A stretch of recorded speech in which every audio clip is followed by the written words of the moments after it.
Alrighty, folks, usually my producers torture me, but today they've decided to reward me for my good behavior during this last election cycle by showing me the media's best meltdowns during President Trump's win. This video is sponsored by ExpressVPN.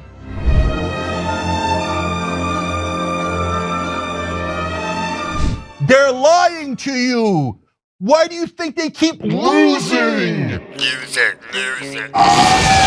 You think they keep telling you how smart they are and how they're going to deliver you victories. And all they ever do is deliver loss after loss after loss. So Democratic voters snap into a Slim Jim.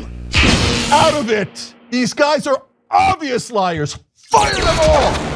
Fire them all. And if you don't, okay, then keep losing to buffoons, to obvious con men like Donald Trump. Keep losing and losing and losing and never figuring it out. Here, I solved it for you. I figured it out. It's like damn corruption. All the stupid donor money, all it's ever done is lead to more losses. So if you don't fire them, you have no one to blame but yourself. I think the favorite part of that clip is that things are actually on fire behind him. Like, I love that. They decided to project a giant congressional building on fire behind him, and then he's literally melting. He's sweating profusely. They needed to turn on the AC in that studio because, man, you know, for Cheng's own health, they definitely need to make sure that he doesn't overheat. If she were a 6'4" white man from Arkansas or from Florida, and she ran a good middle of the road campaign talking about reaching out, do you think she would be losing by that much? Yup. If she chew tobacco and carry a shotgun and talk about football and be a guy's guy, I mean, you tell me. I ain't telling you shit. You tell me. No! Oh my God, these people, yeah, that's it. Nailed it.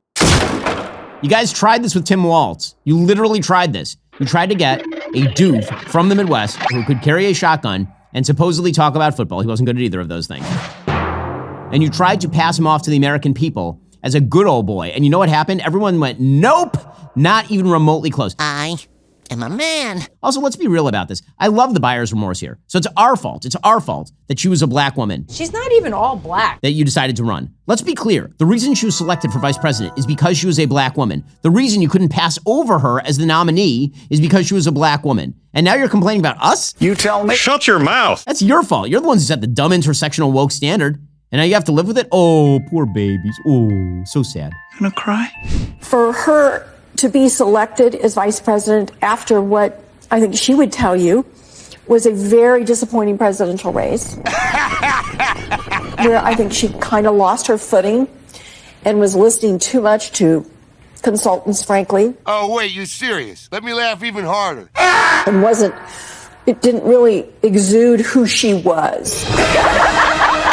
And then to be vice president and to step into the most difficult situation in the world, where she had to be completely loyal to Joe Biden and respectful of the fact that he had chosen her, but yet maneuver in a situation, I mean, such political skill. It is just inspiring. People who don't understand what she had to do to get to this moment. Mm-hmm. And so I'm just very proud of her. Are you crying? What she had to do to get to that moment was be a terrible presidential candidate, and then a terrible vice president, and then once again a terrible presidential candidate, and then she lost. That is the story of Kamala Harris. She failed up until there was nowhere for her to fail upward to. I love that. Claire McCaskill. Oh, she ran a campaign where she listened too much to her consultants. Yeah, that was the problem. Whenever there's a bad candidate, it's like, oh man, they listened too much to their consultants that time. Really? Or is she just a terrible candidate and always was? Oh, but what challenges she had? Name a challenge. Truly, name a challenge. She was picked off the scrap heap of history by Barack Obama and shoved in as Joe Biden's vice president. The easiest position in the world is to be a vice president. It is super easy. You sit there and you praise the president, and that's her whole job. And she did that, and then she lucked out because the president basically died on stage. And then she was handed a nomination she had not earned. She won 0 votes, and then she lost, and we're supposed to boo-hoo for her? Oh, it's so sad for Kamala. Okay, sure. We'll get to more torture in just one moment. First, using the internet without ExpressVPN is like going 80 in a 65 zone. Most of the time, you'll probably be fine. What if one day there's a surprise speed trap? Listen, the left loves to talk about how we need more government regulation to protect our privacy, but you know who's actually stealing your private information right now? It's not just the federal government, it's criminals sitting in coffee shops with laptops. That's right.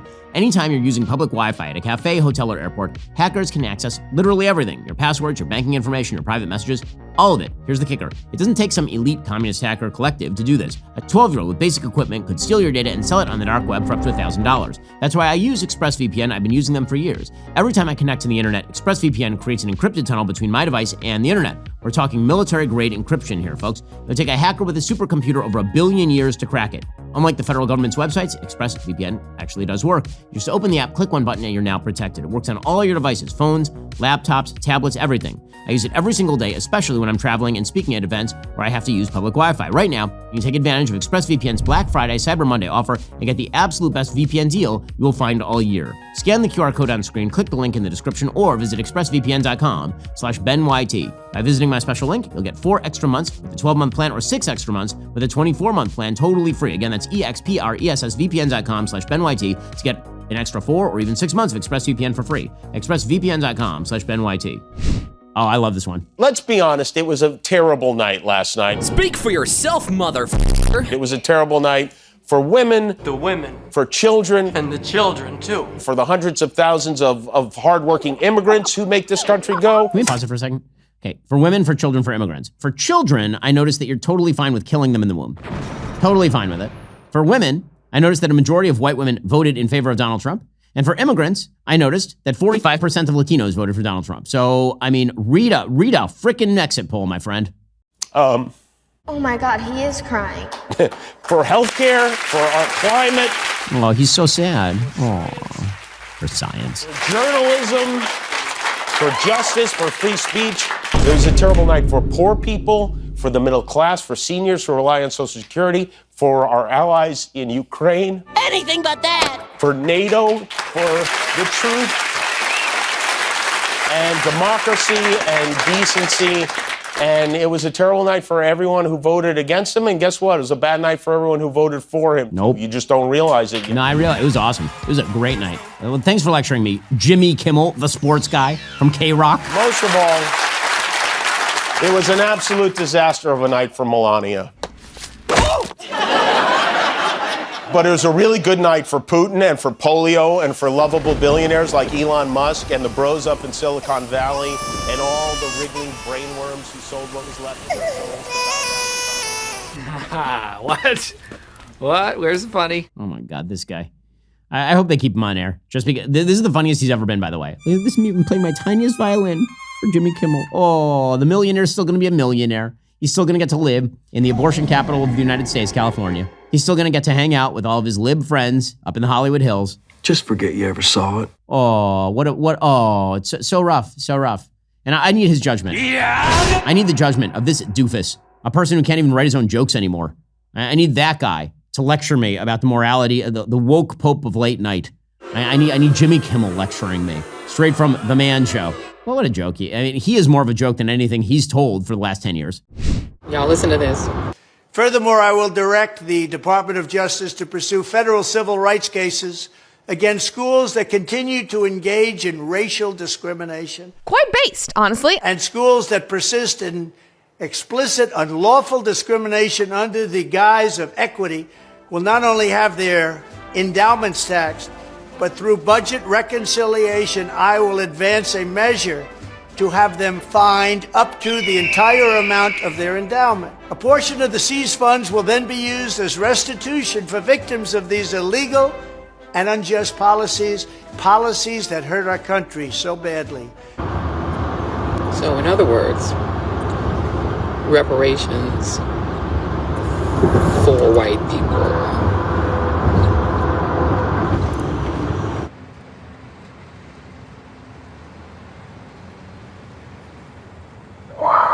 I love that Joy Reid thinks she's clever. Any comments on that, Trump likes? What the fuck? My goodness, is she is psychotic. She's an ambulatory psychotic, Joy Reid. That's not reparations for white people. Okay, what he said is that we are going to find colleges that have engaged in actual racial discrimination, and then we're going to use that for the victims of the racial discrimination, which has been made illegal in the United States under the Civil Rights Act. That's called a tort. It's like a normal tort. Well, allow me to retort. Yeah, but don't expect Joy Reid to know things. She's so smug. She actually thinks she knows what she's talking about. It's hilarious. Y'all voted with Stephen Oh, more Joy Reid? Oh, boy. against your own sisters and chose Kamala Harris with 60% of their votes. So you own everything that happens to your mixed status families and to your wives, sisters, and abuelas from here on in. I am such a good person. She's going to lecture you, Latino people, about why you don't even know your own best interests, you terrible, terrible people. And now you're going to get it. Now you're going to get it. Ay, caramba! How do they have this racist on every night? It's amazing. No wonder their ratings suck. The fact of the matter is, you know, this race may not have been decided by any one individual factor, but misogyny is very, very real in this country. Shut up. Get out. As another widely known woman of color in office, you know, I knew that sexism and racism were real, but it was not until I got subjected to a national stage that I actually was shocked. She's a victim, y'all. That lady is a victim with her Tesla in front of Whole Foods. Yep, she's a victim of American racism. I can't imagine why Democrats lost. And certainly if they continue down this path, they will find victory at the end of it. Or alternatively, they'll just keep losing. Which, by the way, great. More material for us to make fun of.